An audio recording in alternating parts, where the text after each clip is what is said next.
Bonjour à toutes et à tous. Bienvenue aujourd'hui à ce nouveau webinaire que nous faisons en commun avec Philippe Coll, donc le fondateur de l'Institut du contenu. Aujourd'hui, ce webinaire va être axé sur le contenu, tout ce que doit en fait contenir un site internet populaire à Google et du coup pour attirer du coup des clients.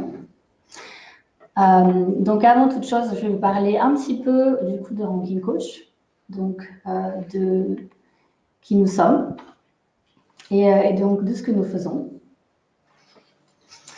Donc Ranking Coach, à la base en fait, c'est une idée qui a été créée par l'agence de marketing en ligne FairRank, qui a été créée elle en 2005. Donc ils se sont rendus compte à travers en fait leurs clients qu'il y avait une réelle demande en termes de SEO. Et que beaucoup d'entreprises en fait ne savaient pas du tout comment travailler le référencement de leur site internet, la visibilité en fait de l'entreprise directement en ligne. Et du coup, ils se sont rendus compte qu'il y avait une réelle demande sur ce marché et ils ont donc ils ont donc décidé de créer le logiciel Ranking Coach directement à travers FairRank, qu'ils ont lancé en 2013.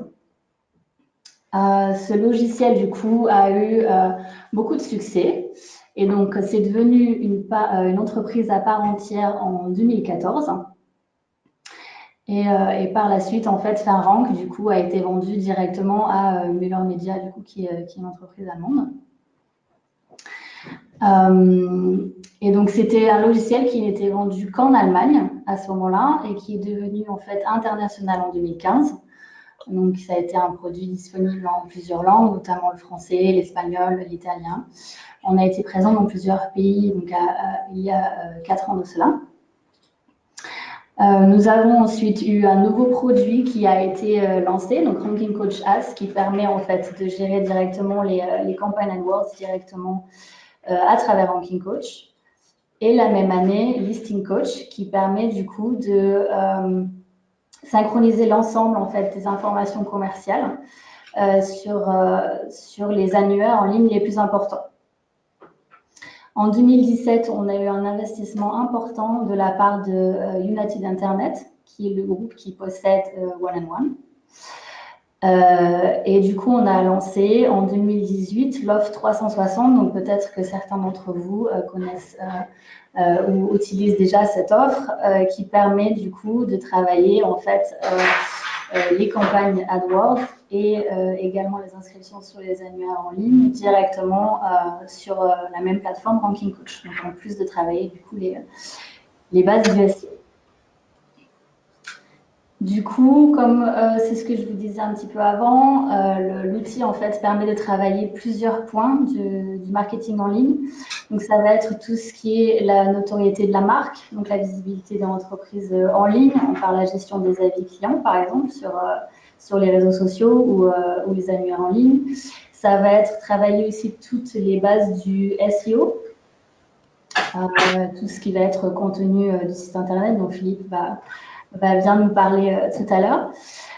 Tout ce qui est présence locale, donc tout ce qui est travailler sa présence sur du coup les annuaires en ligne les plus importants, la gestion du coup des campagnes AdWords, lorsqu'on décide de pousser un peu plus sur certains mots-clés qui sont difficiles à travailler à cause de beaucoup de concurrence par exemple, et aussi tout ce qui est la gestion en fait des comptes, donc de la visibilité de l'entreprise sur les réseaux sociaux. Donc voilà, moi je vous ai fait une petite présentation de Ranking Coach.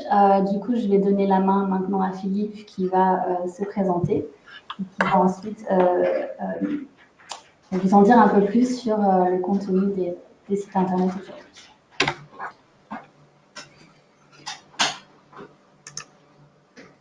Bonjour, merci Elsa. On m'entend bien? Oui. Voilà. Et donc vous voyez la présentation très bien. L'Institut du contenu, donc je vais vous le présenter tout à l'heure rapidement, mais bien évidemment notre métier, c'est de travailler, de construire, de mettre au point des stratégies de contenu qui vont vous aider dans ce sport que je vous propose, dans lequel je vous propose de vous tester tout de suite. C'est le biathlon, en fait, les deux disciplines clés en matière de SEO, en matière de contenu surtout. Il faut réussir à rédiger des contenus qui plaisent à Google et en même temps des contenus qui persuadent vos clients. Ça n'a pas l'air comme ça, mais c'est a priori deux choses qui ne vont pas forcément bien ensemble. D'ailleurs, je vous propose de vous tester vous-même avec ce petit quiz là qui arrive et qu'on va faire tout de suite. Le temps au passage, s'il y a encore des retardataires, de les laisser arriver. Alors, première question, imaginez que vous vendiez des graines de carottes à semer pour le potager. Alors, est-ce que, réponse A, vous devez absolument viser à devenir numéro 1 ou numéro 2 sur la SERP, ce qu'on appelle la SERP, c'est-à-dire la page de réponse de Google pour le mot carotte, la page sur laquelle on va avoir Google va nous proposer tout un tas de sites. Est-ce que vous devez être numéro 1 là-dessus pour le mot carotte? Réponse B, est-ce que vous devez plutôt chercher à être bien placé sur les différents termes, notamment ceux qui ont les fautes d'orthographe autour du mot carotte? Est-ce que ça prend 2 R, un seul T, etc. On ne sait jamais trop. Ou réponse C, ni l'un ni l'autre. Vous pouvez répondre directement en chattant ou bien en le notant quelque part. Deuxième question. Si on se rapporte aux statistiques sur la fréquentation du web, web, vous savez, ça veut dire araignée, mais si on se rapporte aux statistiques sur la fréquentation du web, quelle image vous devez associer au web? Grand A, le métro à 6 heures du soir. Grand B, le désert. Grand C, une fourmilière. Je vous laisse répondre là aussi. Vous pouvez répondre par chat si vous voulez, hein, ou répondre, ou noter ça dans un coin. Suivante. Supposons que vous êtes avocat en droit de la famille à Paris. Est-ce qu'il faut absolument que vous rédigiez... Bienvenue sur le webinaire. Vous êtes entré en temps.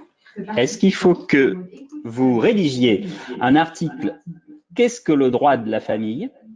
dans lequel vous allez pouvoir caser tous les mots-clés suivants: divorce, succession, mariage, tutelle, curatelle. Grand B, est-ce qu'il vaut mieux rédiger une page titrée « Avocat en droit de la famille » pour donner la priorité au référencement local? Grand C, ni l'un ni l'autre.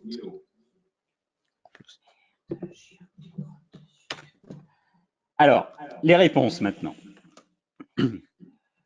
La réponse maintenant. Vous vendez des graines de carottes pour le potager. Est-ce que la bonne réponse c'était A, c'était B, ou est-ce que c'est ni l'un ni l'autre? Vous avez répondu A ou B, et ben vous avez fait l'erreur classique qui est le public parle le même langage que moi. C'est mauvais et pour Google et pour trouver et pour persuader vos clients. Parce qu'en fait, ce qu'il faut rechercher, ce qu'il faut bien comprendre, c'est quelle est l'intention, quelle intention vont rechercher les gens en tapant carottes. Est-ce qu'ils cherchent à cultiver un potager, ce qui vous intéresse? Est-ce qu'ils cherchent à cuisiner des carottes? Ou est-ce qu'ils cherchent des professionnels du carottage, par exemple dans l'industrie où on va carotter le sol? Donc la bonne réponse est C, et je vous en apporte la preuve. Si vous regardez ce qui répond au mot carotte sur Google, vous vous rendez compte qu'il n'y a que des histoires de recettes. Qu'est-ce que ça veut dire? Ça ne veut pas dire que Google oublie votre secteur, ça veut dire que Google, n'oublions pas la façon dont fonctionne le moteur de recherche Google, Google a repéré que quand les gens tapent carottes, ils restent plus longtemps sur les sites qui leur parlent de recettes de carottes que de sites qui traitent du carottage ou du potager. Donc, Google en déduit que l'intention des gens qui tapent carottes, c'est d'avoir des recettes de carottes. Donc, si vous vendez des graines de carottes, eh ben, ce n'est pas le mot-clé qu'il faut que vous alliez travailler. Deuxième question. Est-ce que vous avez répondu? Quelle est l'image qu'on doit associer au web? Si vous avez répondu A ou C, vous confondez le web avec un média publicitaire. Ça n'a rien à voir, même si il y a 30 000 milliards de pages référencées par Google, il y a 5,9 milliards d'internautes. Faites la division de l'un par l'autre. Chaque fois que vous ajoutez une page sur le web, c'est comme si vous plantiez une affiche dans un endroit dont la densité de population est le centième de celle du Sahara. Contrairement à l'image qu'on en a, le web est un grand désert parce que c'est infini. Donc, chaque fois qu'on y rajoute quelque chose, il ne faut pas croire qu'il y a plein de gens pour le regarder. Il n'y a personne, il faut vraiment avoir ça en tête parce que toute la difficulté est là. Dans le désert, le vrai problème, c'est pas de planter une affiche, c'est de savoir, d'essayer de comprendre où se trouvent les bédouins et les gens qui peuvent vous aider. Vous êtes avocat en droit de la famille à Paris, il faut absolument que vous rédigiez un article sur qu'est-ce que le droit de la famille. Eh ben, oui, peut-être, mais est-ce que vous voulez vraiment avoir uniquement des clients qui vont vous mettre en concurrence avec vos confrères? Si vous ne vous intéressez qu'à qu'est-ce que le droit de la famille, ça veut dire que vous postulez que les gens qui vont avoir besoin d'un avocat en droit de la famille, par exemple, des gens qui ont besoin d'un avocat pour le divorce, ils font déjà dans leur tête avocat divorce, donc avocat droit de la famille. Mais c'est pas aussi évident que ça. Vous zappez en faisant ça la première étape de la démarche d'un client qui va souvent être intéressant, qui est de se poser déjà la question de qu'est-ce qui m'arrive, qu'est-ce qu'il faut que je fasse. Regardez les statistiques de recherche. Avocat en droit de la famille Paris, eh bien oui, vous avez 320 recherches par mois, mais vous avez un niveau de compétition à 72 qui est assez élevé.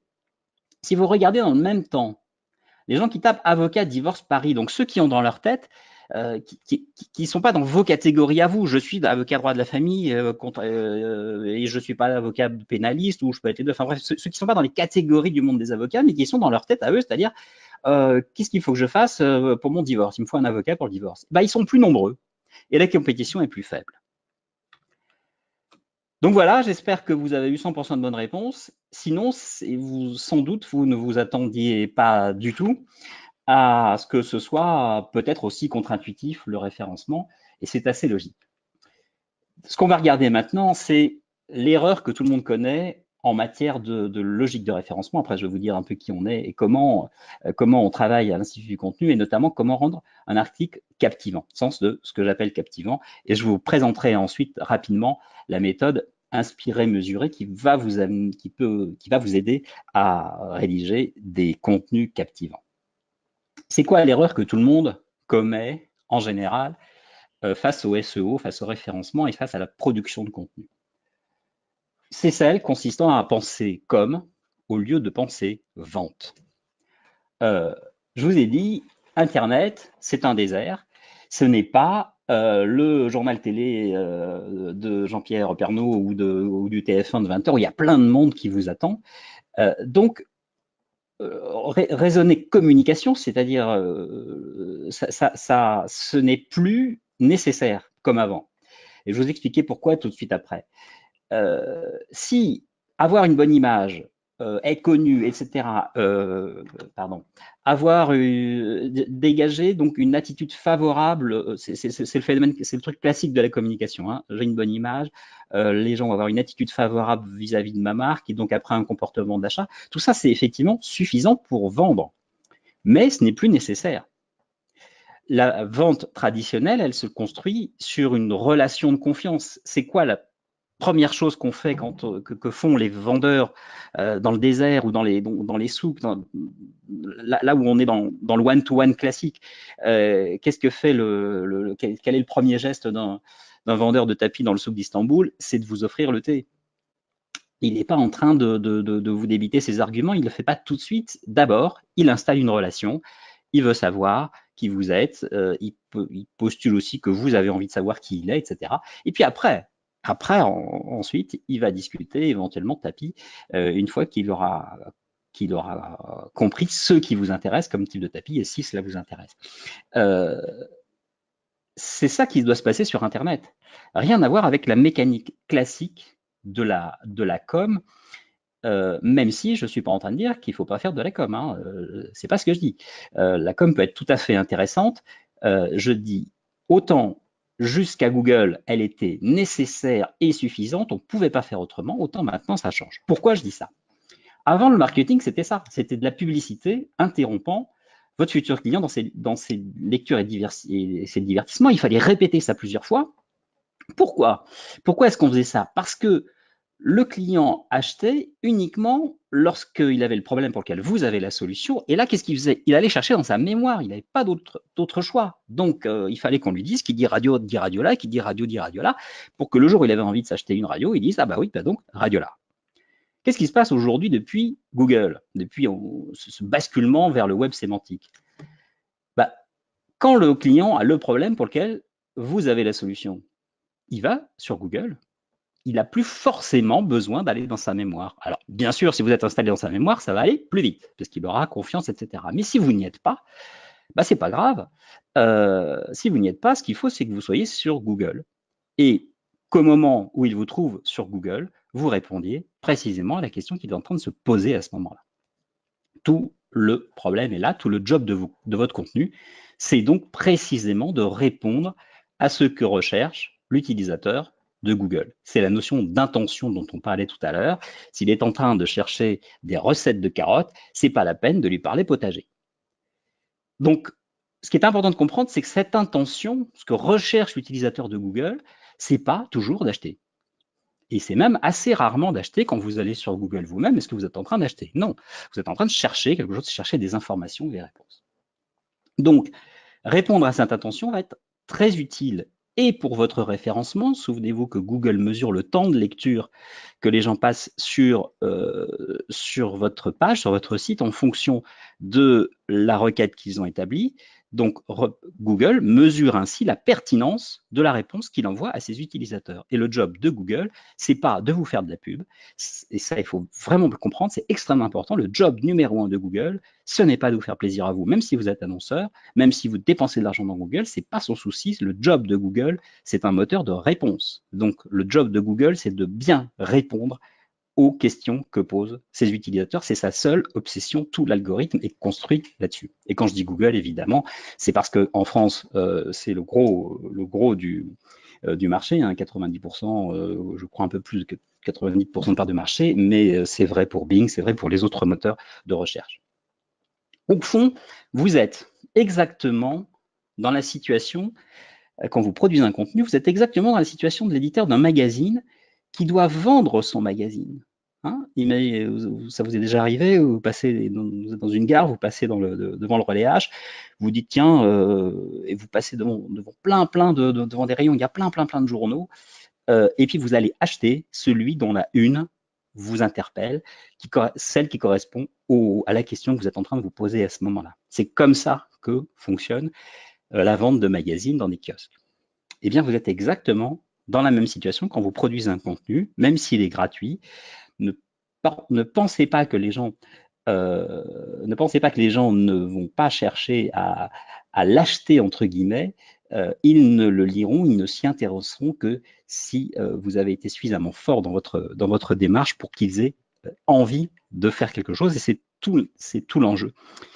C'est tout l'enjeu du contenu sur le web. Alors, je ne me suis pas présenté. Qui suis-je? Ben justement, je suis un ancien éditeur de magazines. Je me suis occupé du film français, j'étais un des créateurs de Décision Environnement, et puis après j'ai été rédacteur du Chasseur français. Enfin, donc, oui, des magazines que les gens achetaient. Donc je connais bien ce problème de faire en sorte que les gens viennent payer pour lire ce que vous avez produit et ce que vous avez pour acheter vos contenus. Et donc, quand je vois ces statistiques, c'est-à-dire quand on sait aujourd'hui que 81% des futurs clients, tout business confondu, ce sont les dernières statistiques qu'on a, passent forcément par des contenus en ligne. Hein, on sait aujourd'hui que 80% des gens qui rentrent dans une boutique sont déjà allés sur le site internet de la boutique en question. Et on sait que à peu près 60% des démarches d'achat en B2B commencent par Google, etc., etc. Enfin bref, aujourd'hui, tout le monde passe, tous les clients passent par vos contenus. Or, quel temps consacre-t-il en moyenne sur une page web? 10 secondes. Ça veut dire qu'il y a un vrai souci, ça veut forcément dire que s'ils passent aussi peu de temps sur les pages web alors qu'ils ont besoin des contenus, même dans une démarche d'achat, ça veut dire qu'il y a un vrai problème sur les contenus des pages web. C'est donc ce à quoi je travaille, ce à quoi on travaille à l'Institut du contenu. On a remis on remet beaucoup en question, bien évidemment, les méthodes classiques du marketing, celles que j'ai appris dans des vies antérieures en faisant des belles études et en travaillant dans la presse. Et aujourd'hui, on travaille sur ce qu'on appelle l'hyperciblage, c'est-à-dire comment toujours mieux comprendre qui sont les lecteurs. Alors, comment on va rendre un article captivant? Contrairement à l'idée reçue, ce qui rend un article ou ce qui rend un contenu captivant, ce n'est pas, même si ça aide beaucoup, Ce n'est pas le talent ou le génie du rédacteur. Non. Ce qui rend un article captivant, c'est de bien avoir compris ce qu'attend le visiteur. C'est de s'intéresser à un visiteur. Première chose à comprendre, il n'attend pas votre message. Votre message sur Internet, il s'en fout. Ce n'est pas le sujet. S'il est là, s'il passe que 10 secondes sur les trucs, c'est précisément parce que les gens essayent de vendre leur salade, alors que même s'il est dans une démarche d'achat, le lecteur, il n'est pas là pour qu'on lui vende. Même s'il est dans une démarche d'achat. C'est une grande règle du jeu qu'on donne à Harvard. Everybody wants to buy, but nobody wants to be sold. Tout le monde veut acheter, mais personne ne veut qu'on lui vende. Alors surtout pas sur Internet. Sur Internet, les gens, ils ont la souris sous la main. Ils peuvent partir quand ils veulent. Donc, ils ne viennent pas chercher un message. Ils viennent chercher des éléments de réponse à leurs questions. Donc, comment on va faire ça? Une des vraies techniques vraiment intéressantes, c'est la technique du buyer persona. C'est donc, je vais y venir tout de suite, je vais vous montrer. On va définir, on va décrire la personne qui nous intéresse, nous, en tant que client. Ce qui va nous intéresser aussi, c'est le parcours d'achat de ce buyer persona. Le parcours d'achat de ce buyer persona, je vais y venir tout de suite, c'est extrêmement important cette notion, parce que, je vous l'ai dit, il faut arrêter de considérer qu'on ne s'intéresse qu'aux gens qui sont en train de décider d'acheter, qui ont déjà pris la décision d'achat. Je vais y revenir tout de suite. Et puis, et bien évidemment, il faut apporter du contenu, c'est-à-dire des réponses à chacune des étapes de ce parcours d'achat. Pardon. Voilà la technique du buyer persona. La technique du buyer persona, ça va consister à dresser un portrait robot, à remplir les différentes étapes, par exemple, de ce template dont je vous parlerai tout à l'heure. Donnez-lui un prénom à votre client idéal. Expliquer ce qu'il a, expliquer ses objectifs, quels sont ses objectifs par rapport, bien évidemment, à votre sujet, à ce que vous proposez, ce que vous vendez.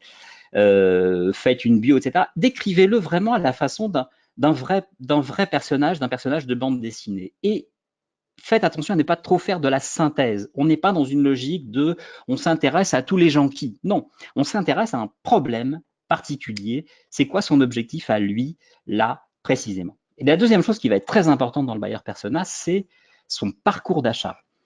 Que l'on achète un carambar en 10 secondes ou une centrale nucléaire en 10 ans, on va passer par ces 3 étapes. Tout achat va passer par ces 3 étapes. Prise de conscience. Ah, tiens, ah oui, j'ai envie d'un carambar. Évaluation. Ah oui, j'ai envie d'un carambar ou plutôt d'un malabar ou plutôt d'autre chose, etc. Décision, finalement, oui, je vais prendre un carambar. Ce sont ces trois phases. Pour le carambar, c'est facile. Pour la centrale nucléaire, ça devient nettement plus compliqué. Dans tous les cas, il est intéressant d'essayer de comprendre, d'imaginer comment va avancer dans son parcours d'achat votre personnage idéal, votre client idéal.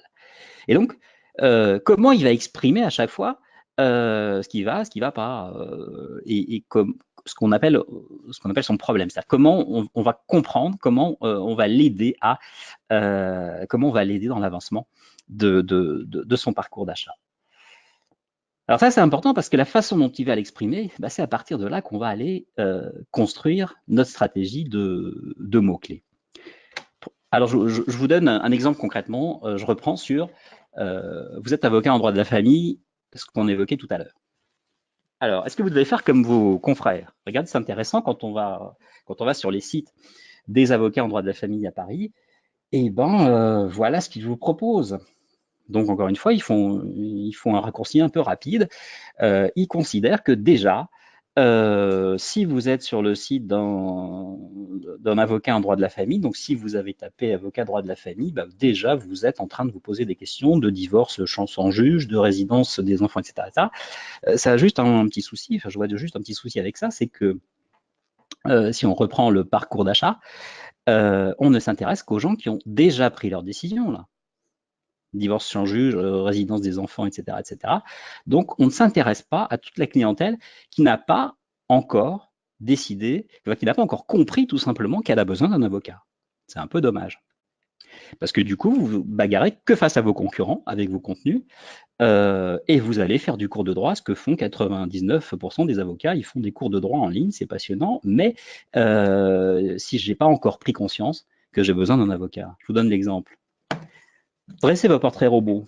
Michel, par exemple, sa femme vient de lui annoncer qu'elle veut divorcer.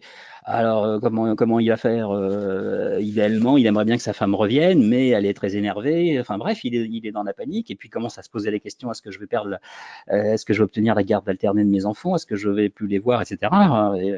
Il a conscience qu'il a un peu trop fait la fête.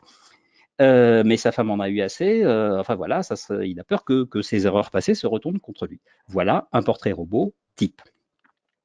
Posons-nous maintenant la question de comment il va avancer dans son parcours d'achat, ce Michel. La prise de conscience, il ne va pas raisonner avocat droit de la famille. Il va taper « ma femme veut divorcer ». Très intéressant, cette phrase-là, sur Internet, quand vous regardez, eh bien, il y a quand même 170 recherches par mois avec une compétition très faible. Souvenez-vous tout à l'heure, avocat droit de la famille, on avait une compétition très forte sur 390 recherches seulement. Ma femme veut divorcer, c'est quand même un dixième, peut-être même un vingtième des cas de figure de besoin d'un avocat en droit de la famille. Et c'est pourtant déjà pas mal. Alors qu'est-ce qu'on va faire? On va lui proposer un contenu pour ce moment-là. Il n'a pas encore conscience qu'il a besoin d'un avocat. Et si on va sur Ma femme veut divorcer, on a des articles faits par les psychologues, faits par etc. On va avoir beaucoup plus de facilité à monter sur un article du type « Ma femme veut divorcer, vais-je perdre mes enfants ?»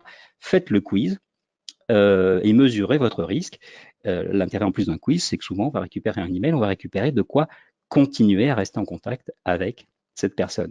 Et là, vraiment, on va capter des Michel dès la phase de prise de conscience.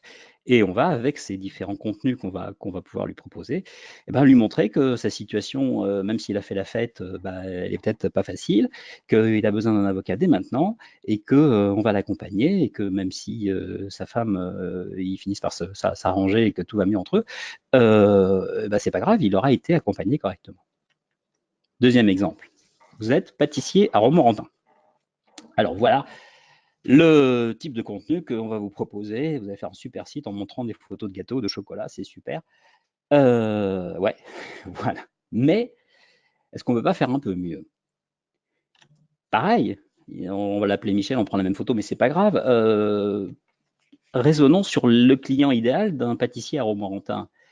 Il va peut-être apprécier de voir passer tous les Romorantin, c'est en pleine Sologne, donc il y a plein de maisons de campagne de Parisiens. Il va bien aimer vendre les croissants le dimanche matin à tous ces Parisiens qui font leur jogging. C'est un portrait robot type. Alors, si on travaille aussi sur le parcours d'achat, là, on va se rendre compte que c'est un achat très impulsif, mais qu'un des éléments de décision d'un Parisien qui fait son jogging à Romorantin le dimanche, c'est de passer devant la boutique. Et puis, quand il y a les bonnes émotions, les odeurs et les parfums des viennoiseries qui sortent du four toutes chaudes, c'est formidable. Voilà. Et bien, là, on a un élément de contenu et notamment quelque chose qui va nous intéresser pour Google My Business, qui est un des outils que propose Google pour les commerçants et la géolocalisation. Voilà le système idéal de quelqu'un qui a bien travaillé Google My Business, c'est Kodak Express sur les grands boulevards, dont on voit les articles, les contenus, etc. Eh bien, en travaillant de la même façon, la pâtisserie à Romorantin, on peut imaginer qu'il va proposer un article ou un ensemble d'idées du genre quand ça sort du four, et bien chez nous la lumière rouge s'allume et voilà une bonne occasion de passer devant notre boutique quand la lumière rouge s'allume. Cette idée, je l'ai pas inventée comme ça au hasard, c'est une idée marketing qui a permis à une grande boutique américaine qui fabriquait des cookies de se développer dans les années 80 de façon absolument phénoménale. Voilà. Donc, la méthode inspirée, mesurée, vous comprenez, vous commencez à le comprendre. Donc, c'est quelque chose qui va vraiment partir du portrait robot de votre client idéal et qui va vraiment consister qui va consister à apporter les réponses précises aux questions que se posent que se posent vos différents bailleurs persona, vos différents clients types, aux différentes étapes de leur parcours d'achat, et vous allez essayer bien évidemment de faire en sorte que vos contenus les fassent avancer sur leur parcours d'achat. Ce qui est important aussi, c'est de construire un regard, c'est de bien faire sentir comment vous voyez les choses. Ça, c'est particulièrement important si vous avez des métiers, si vous êtes dans des TPE, vous avez des métiers de type consultant, coaching ou formation, etc., etc. C'est important qu'on comprenne comment vous regardez les choses, comment vous voyez les choses.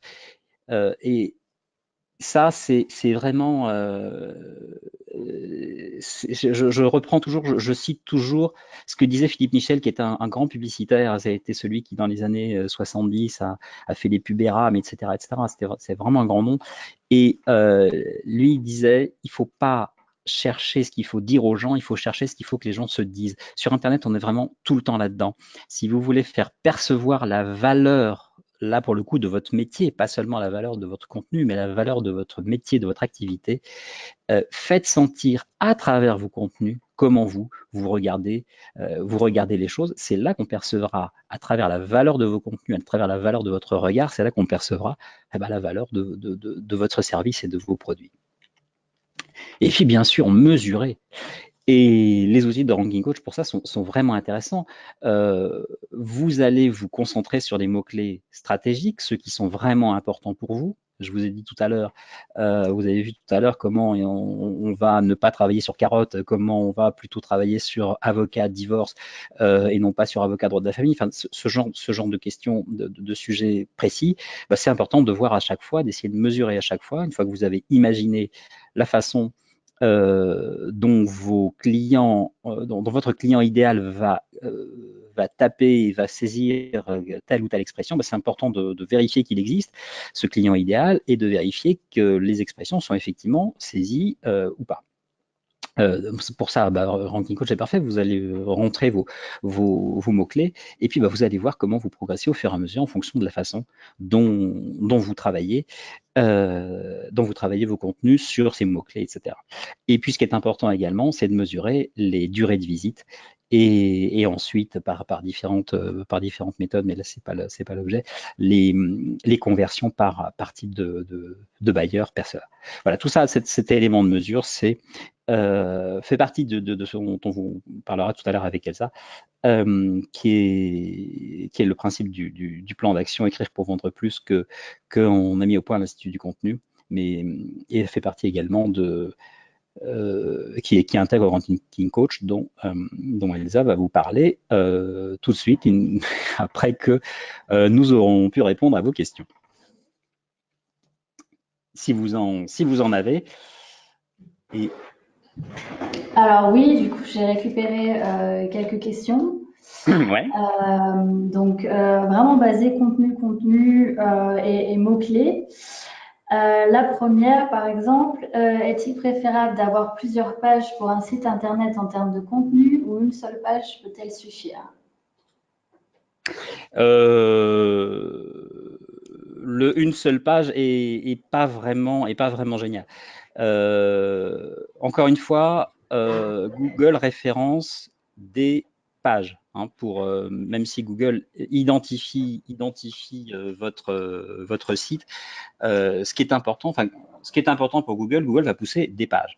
Donc ce qui est vraiment important, c'est la cohérence entre qui vous voulez, quel service vous voulez rendre à qui, quel service de contenu, qui vous voulez rendre plus intelligent et pourquoi et comment.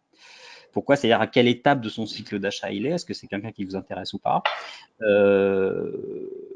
et qui, donc c'est les bailleurs persona, etc. C'est cette cohérence-là qui est importante. Donc, en fonction du problème précis que vous avez et de cette cohérence-là, vous ferez le choix une page qui dit tout ou de plein de pages. Une page qui dit tout, si derrière votre question, il y a l'idée de essayer de truffer dans une seule page tous les mots-clés qui vont faire plaisir à Google, là, ouais, vous allez dans le mur parce que vous êtes en train de réfléchir, non pas à vos clients, mais vous essayez de faire plaisir à Google. Et encore une fois, le job de Google, c'est de rendre service à ses utilisateurs. C'est pas de vous faire plaisir à vous. Donc, quand Google va voir qu'il y a plein de mots-clés dont il ne voit pas bien le rapport entre eux, vous le voyez peut-être, hein, et Google n'est pas idiot, il va bien comprendre qu'il y a un champ lexical qui est commun à votre activité. Mais globalement, il va se dire, oh, cette personne essaie de se placer partout, il n'y a aucune chance que ce soit très, très intéressant ce qu'elle va leur raconter. C'est ça. Quelle devrait être la longueur de chaque texte en moyenne? Alors ça, c'est une grande question. Bien évidemment, vous avez compris que un des éléments de Google, c'est le temps que il va mesurer le temps que les gens passent sur vos pages. Donc, si vos pages sont trop courtes, ils vont pas rester longtemps. Donc, Google va dire, tiens, ça doit pas être très intéressant. Donc, évidemment, la prime sera à des textes très longs. Maintenant, si les textes sont très longs, mais qui sont emmerdants, les gens resteront pas plus longtemps non plus. Donc, le truc idéal, c'est des textes longs et passionnants. Là encore, pour que ça fonctionne, eh bien, ce qu'il faut, c'est que vous ayez bien visé, vous ayez un texte très intéressant qui s'adresse à une catégorie de personnes précises et qui donc vont lire jusqu'au bout. Voilà, il faut aussi comment dire, il faut aussi tenir compte de l'ensemble des mots. Idéalement, il faut travailler sur un mot-clé, une page, hein, mais Google va regarder le champ lexical autour de ces mots-clés, de l'ensemble des autres mots qui ressemblent et qui sont liés, etc., qui lui permettent, lui, de comprendre de quoi on parle. Donc là, il faut un peu de place en général. Donc, il faut un peu de distance pour pouvoir intégrer tout un tas de mots-clés.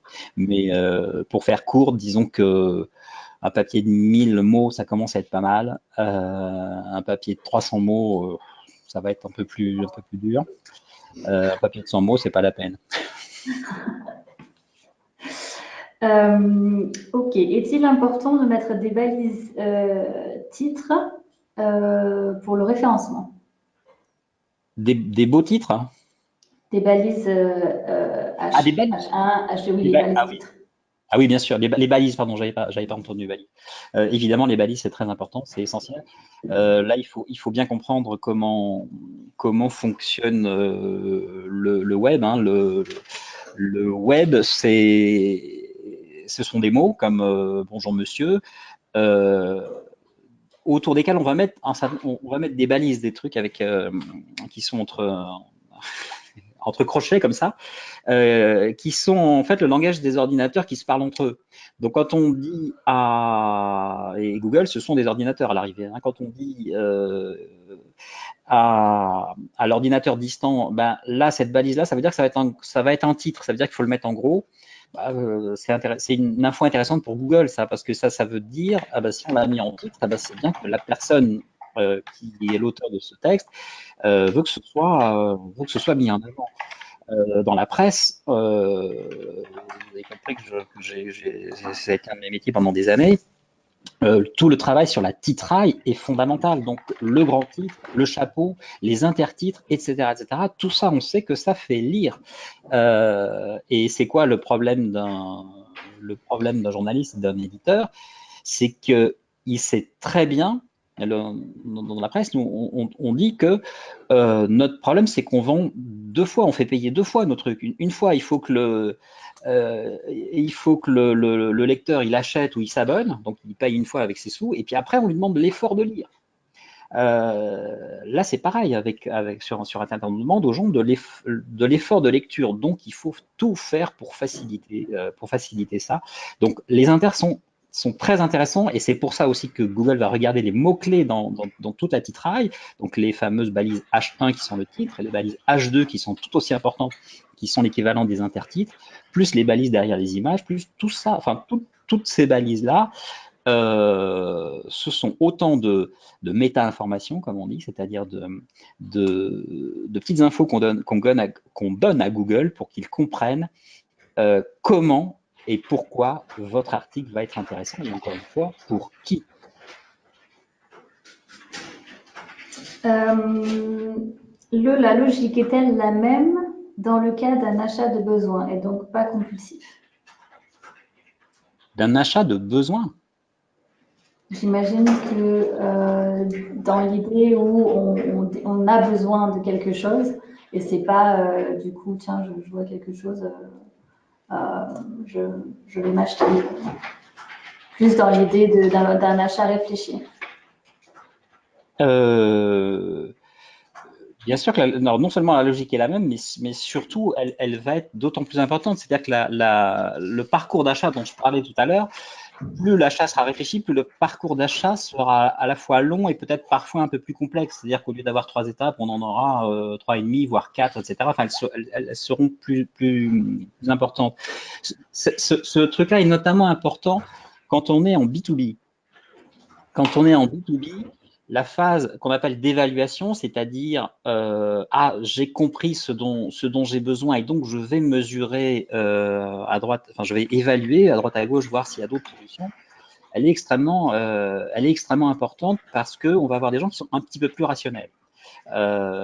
Donc il va falloir leur donner aussi des éléments d'information plus rationnels et pas seulement on ne fera pas tout sur l'émotionnel, par exemple, si je comprends bien ce qu'il y a derrière votre question à travers la notion d'achat compulsif. Je pense que c'est l'idée. Pardon? Je pense que c'est l'idée, oui. Ouais. Donc ça, c'est très important. Il faut pas oublier dans un parcours d'achat, plus on va être sur des produits chers, des produits comme ça, sur lesquels on a besoin de réfléchir, moins l'achat va se faire tout de suite. Et donc, plus on va avoir des gens qui vont consulter, qui vont venir, revenir, revenir, etc., etc. Donc là, encore une fois, si on ne veut pas les perdre, il faut leur donner des éléments de réponse à chaque fois. Et la phase d'évaluation là-dessus est très importante. Un point important aussi, dans cette phase d'évaluation et dans ces phases de prise de conscience, il y a très souvent, on se trouve très souvent, et ça c'est un truc important quand on construit des buyer personas, il faut toujours penser à ce qui va être les fausses bonnes solutions. C'est-à-dire, qu'est-ce que va rechercher un client potentiellement sans penser à ma solution.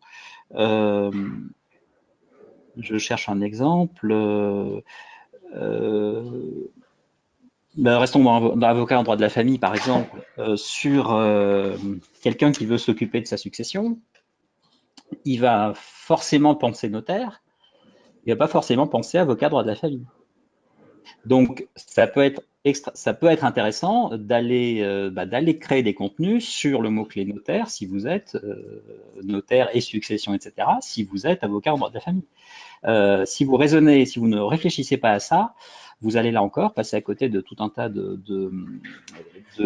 clients potentiels parce que vous allez vous concentrer sur le mot-clé avocat droit de la famille, etc., qui est hors de prix, qui est compliqué, sur lequel tous vos concurrents sont en train de se battre. Et là, vous aurez loupé parce qu'il était là, pour le coup, non pas la phase de prise de conscience, mais sans doute la phase d'évaluation. Je vais mettre en concurrence une solution contre une autre. C'est souvent le problème qu'on rencontre justement avec nos clients. C'est souvent des questions qu'on a. C'est en général, il va être référencé sur un mot-clé. Et c'est vrai que parfois, il faut avoir une réflexion un peu plus poussée sur, OK, moi, en tant qu'internaute, voici mon problème. Qu'est-ce que je vais aller chercher en fait sur Internet aujourd'hui? Et c'est pas forcément le mot-clé auquel, en tant qu'entreprise, on pourrait penser à. Donc c'est vrai que c'est intéressant, en tout cas essentiel, de pousser la réflexion par rapport aux mots-clés que les entreprises décident de choisir pour apparaître du coup en ligne. Ça, c'est souvent quelque chose qu'on a nous au niveau des clients. Alors, je crois que nous avons une société de taxi parmi nos participants. Et la question suivante est: où trouver les mots-clés top classement pour mon activité de taxi?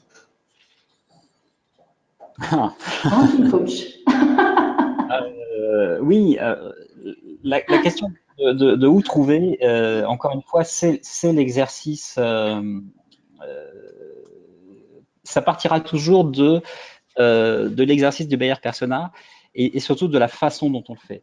L'exercice du portrait robot du client, d'abord, il ne faut pas considérer que c'est un truc qu'on fait une fois et puis après c'est fini. C'est un truc qu'on doit faire en permanence parce que plus on va rencontrer des clients et plus, si vous êtes taxi, des clients vous envoyez tous les jours.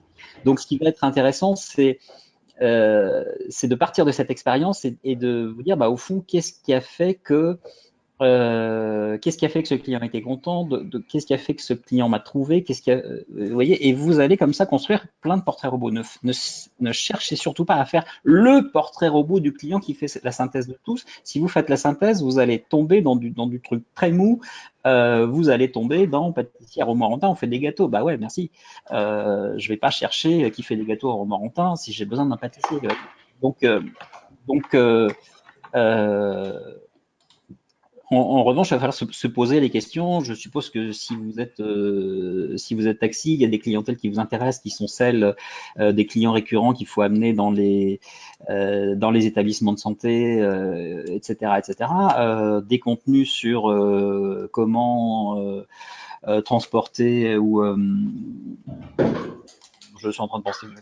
Je ne sais pas si c'est une bonne idée, mais aux gens qui ont des douleurs, qui ont des fibromyalgies ou des choses comme ça, qui vont avoir mal dès l'instant où ils montent dans un taxi, ça peut être des éléments de connexion qui vont être très intéressants parce que vous risquez de tomber sur des mots-clés, en tout cas sur des intentions, sur des problèmes qu'ont les gens, auxquels personne n'a pensé, et surtout pas vos concurrents et vos confrères, et auxquels vous... Apparemment, c'est une société de taxi spécialisée dans l'aéroport, à la gare et la santé.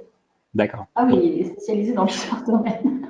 Et oui, c'est logique. Donc oui, du coup, ça revient sur... et là encore, voilà, c'est ce travail d'étude et de réflexion qu'il faut pousser.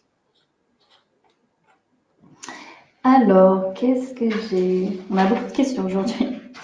Mon nom de domaine a changé, mes mots-clés aussi. Quelle incidence sur mon référencement? Tout, a priori, 100%. Tout a Si votre changé. domaine a changé, tout a changé, oui. Là, c'est un travail de fond à refaire. Oui, là, il faudrait rentrer. On est sur des sujets un petit peu plus techniques. Après, il faudrait voir le problème des redirections 301 si c'est pas trop tard, mais a priori, on recommence tout là. Mais là, il faut, ouais, là, en tout cas, ce sera plus basé sur le site internet qui a été construit avant. C'est sûr qu'il faut, ça recommence de zéro. Oui, Ouais. sauf s'il y a des redirections effectivement qui sont faites, mais même si j'imagine que le nom de domaine est différent, les mots-clés doivent être différents aussi. Alors, j'ai une autre question. Donc, autant de personas que de contenu. Ah non. Alors, des personas évoluant en fonction du contenu. J'ai deux questions en une. Donc, autant de personas que de contenu ou des personas évoluant en fonction du contenu. Non, autant de personas que de contenu. Non, j'ai pas dit ça. Autant de personas que de clients qui vous intéressent. Ou éventuellement vous faites des barrières personnelles négatives, c'est-à-dire vous notez aussi les clients qui vous intéressent pas, mais ce qui est important, c'est qui vous voulez avoir. Un même persona peut avoir des problèmes différents selon les différentes étapes de son parcours d'achat. L'exemple que l'on prend souvent, c'est quelqu'un qui va acheter un matelas. Si vous regardez, c'est un truc que je fais couramment, on va taper matelas sur Google, et alors là, on a les pubs, enfin, les vendeurs de matelas sont tous là, ils vous font des promos, des trucs, des machins. C'est formidable, ils ont pensé à tout, ils claquent un pognon fou en Google Ads, ils vous font des promos, ils vous offrent 100 euros, enfin bref, tout le monde se base sur le même mot-clé et sur les prix. Et vous allez taper en même temps mal de dos sur Google, et là, vous n'en avez pas un. Il n'y a aucun vendeur de matelas qui a pensé que votre problème pourrait être que, par exemple, vous avez mal de dos le matin en vous levant et que donc c'est votre matelas. Pas un seul fabricant de matelas qui a pensé à la phase de prise de conscience à ce moment-là. C'est un même buyer persona que vous allez accompagner, peut-être au début par un contenu du genre un quiz, mal de dos, et si c'était votre matelas, faites le quiz. un client que vous chopez à ce moment-là, qui n'a pas forcément compris d'où vient son mal de dos, et que vous accompagnez jusqu'au produit final, le matelas formidable en mousse à mémoire de forme qui fera que vous n'avez plus mal au dos le matin en vous levant, vous imaginez la douleur, dans tous les sens du terme, de ce client-là. Il va pas, à l'arrivée, c'est pas les 100 € de promo que font vos confrères qui va le décider. Au contraire, ce sera contre-productif pour lui. Un vendeur de matelas qui est prêt à vous donner 100 € pour que vous achetiez son produit, ça va être louche si lui il a mal au dos.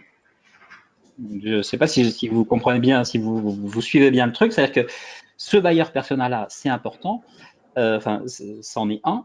En revanche, ce qui va être important, c'est qu'effectivement, vous puissiez l'accompagner par des contenus aux différentes étapes. Donc là, pour résumer sur l'histoire du matelas, prise de conscience, mal de dos, faites le quiz si c'était votre matelas. Évaluation, contenu de phase d'évaluation, qu'est-ce qui est le plus intéressant pour le dos, les mémoires à ressort classiques, les matelas à ressort classique ou les matelas en mousse à mémoire de forme. Décision, phase de décision, notre contenu, notre dernier matelas en mousse à mémoire de forme qui épouse votre dos et qui en plus vous empêche de transpirer la nuit,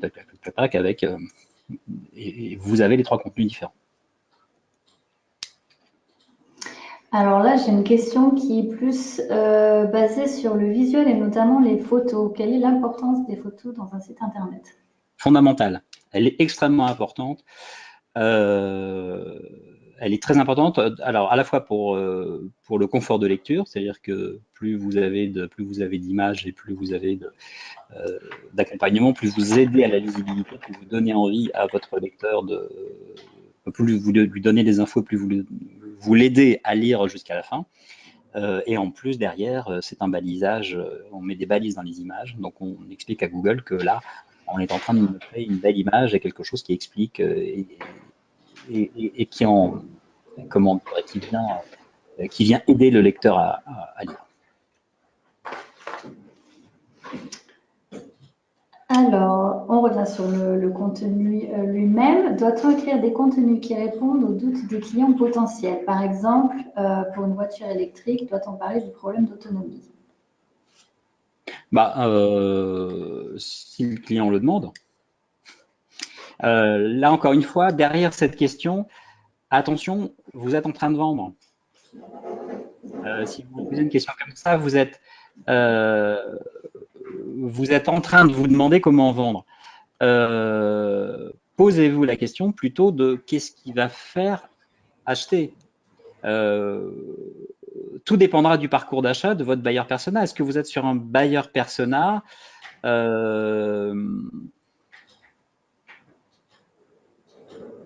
je suis en train de prendre l'exemple, mais par exemple, quelqu'un pour qui le sujet de l'autonomie ne sera pas forcément important, quelqu'un qui fait que des petits trajets de moins de 10 km par jour, qui est en ville, etc., c'est pas forcément son urgence absolue. Donc tout dépendra de votre buyer personnel, puis surtout du sujet, de l'angle sur lequel vous voulez le traiter.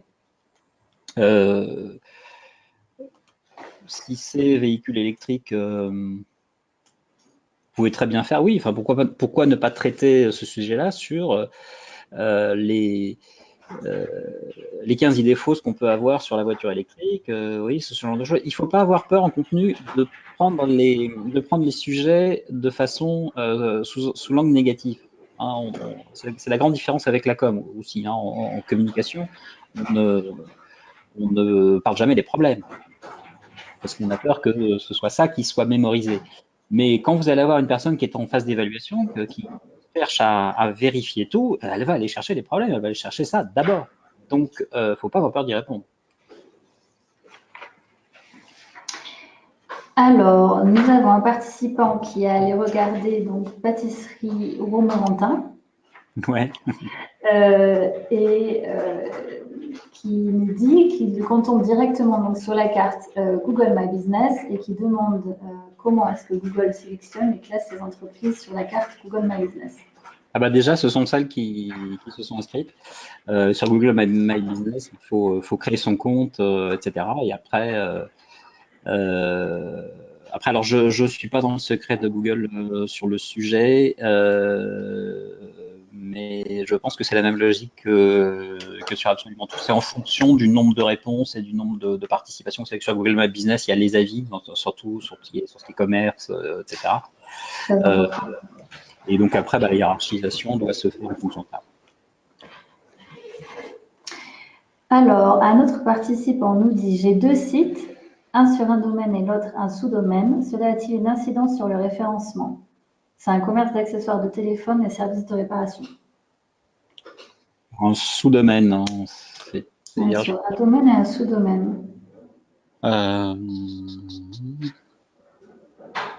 Je suis pas sûr de bien comprendre. C'est-à-dire que ça veut dire que sur votre domaine, il y a un sous-domaine qui va traiter d'autres sujets. C'est comme ça que je l'entends moi aussi. Ouais. Pas sûr que ce soit génial ça, mais Je crois pas non plus.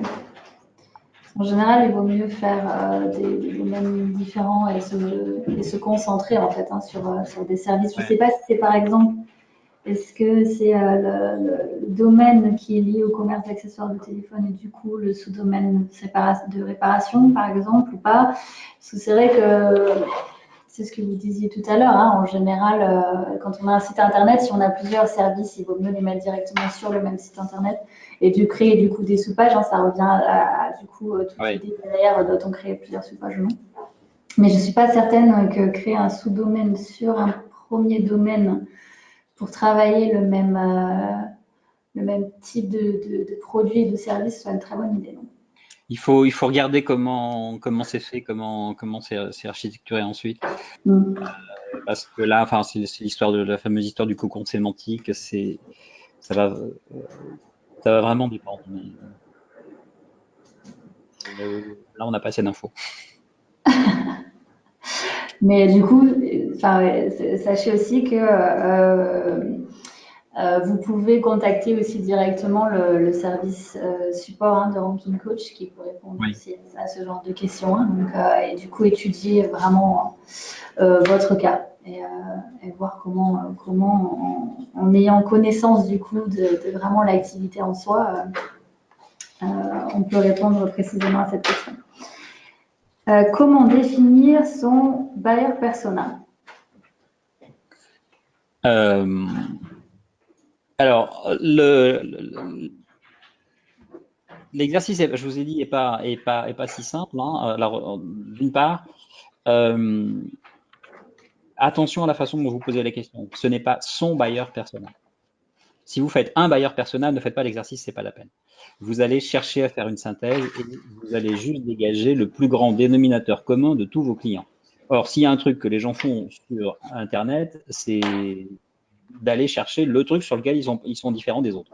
Donc, partez du principe que tous vos clients sont différents, donc il faut que vous fassiez plein de buyer persona. À la limite, il faudrait faire un buyer persona par client. Donc cherchez les problèmes communs à vos buyer persona, mais ne cherchez pas à faire la synthèse. Hein, tout à l'heure, vous avez vu, j'ai pris l'exemple de un buyer persona spécifique, c'est-à-dire celui qui a trop fait la fête, qui a tellement fait la fête que sa femme le vire. C'est un cas parmi des milliers de clients d'avocats en droit de la famille. Hein, on va en avoir plein d'autres à côté. On va avoir les problèmes de succession, les problèmes de divorce qui se passent bien. Enfin, il va y avoir plein de cas de figure possibles et imaginables pour un avocat en droit de la famille. Donc là, on va aller en chercher un précis comme ça. On se dit, bah, celui-là, il va être intéressant parce que mes concurrents, ils pensent pas. Mes concurrents s'intéressent qu'à ceux qui savent déjà qu'ils veulent un avocat en droit de la famille. Donc lui, je vais aller le chercher le plus tôt possible. Voilà, et donc on va aller chercher où? Au moment où le truc il tombe dessus, quoi. Sa femme veut divorcer, il n'est pas lui, il n'avait pas prévu. Qu'est-ce qu'il fait? Ben voilà, c'est là qu'on va le prendre, l'accompagner, etc. C'est une hypothèse, hein, je ne sais pas si c'est intéressant, je ne suis pas avocat en droit de la famille, mais si je l'étais, et quand on travaille avec des avocats à l'Institut de contenu, on pose ces questions-là. C'est quoi voilà, prenez-nous les cas de figure des clients qui vous intéressent vraiment. Et au passage, ça permet d'évacuer ceux qui ne nous intéressent pas, hein, ceux qui vont être très compliqués, qui ne vont pas rapporter d'argent parce qu'ils vont poser plein de questions, enfin bref, etc. Ben, on n'en parle pas, on ne va pas les chercher.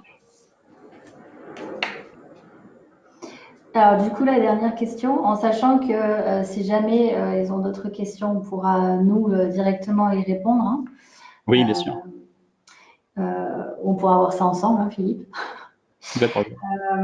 Donc, la dernière question pour aujourd'hui. Nous accompagnons les clients dans leur choix à la création des statuts d'entreprise. Comment cibler nos clients?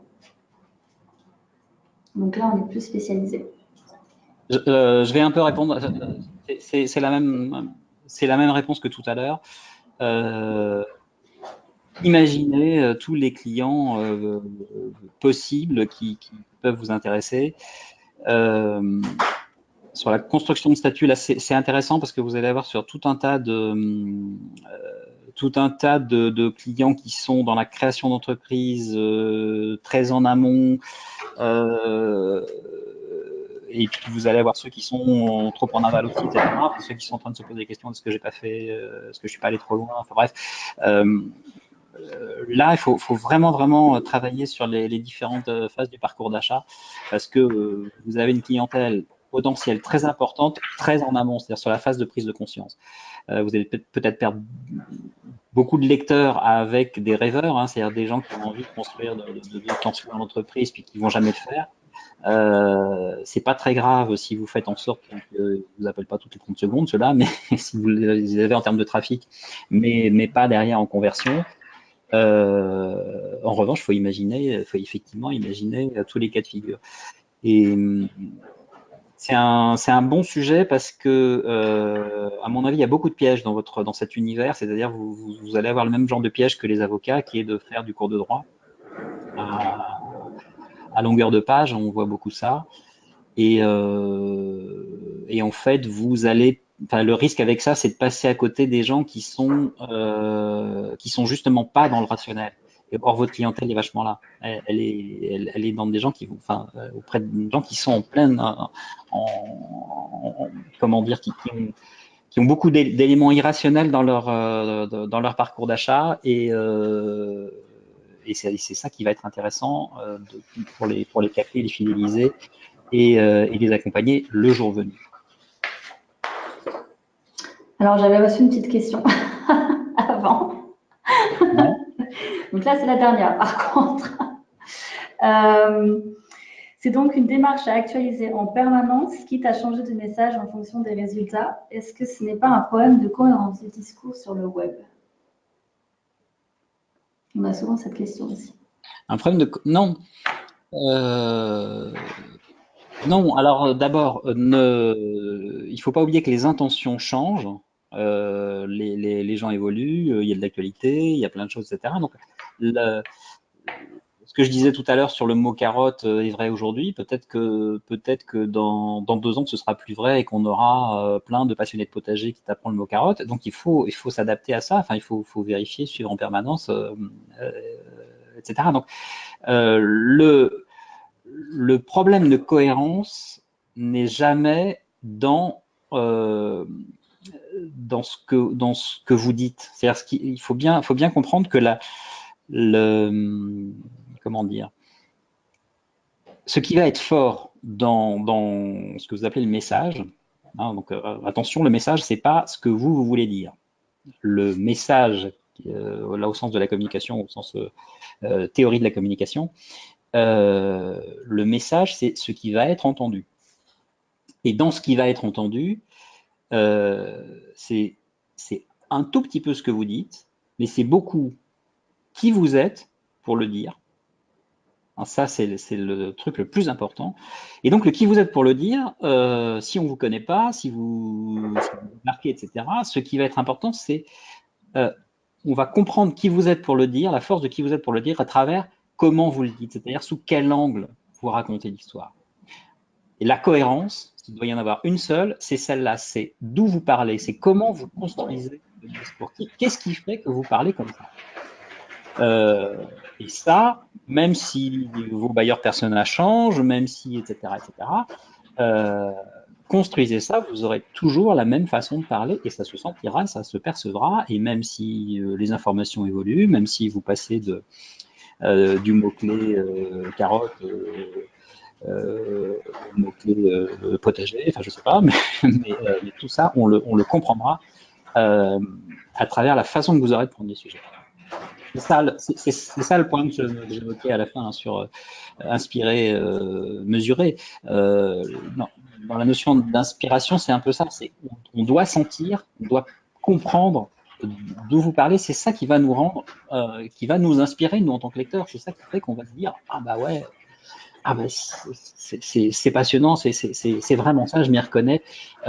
Donc, la deuxième fois que je vais lire un article de vous, je vais me dire, je saurai dès le départ que ça a de la valeur et je serai plus attentif parce que la première fois, j'aurai une émotion de lecture importante.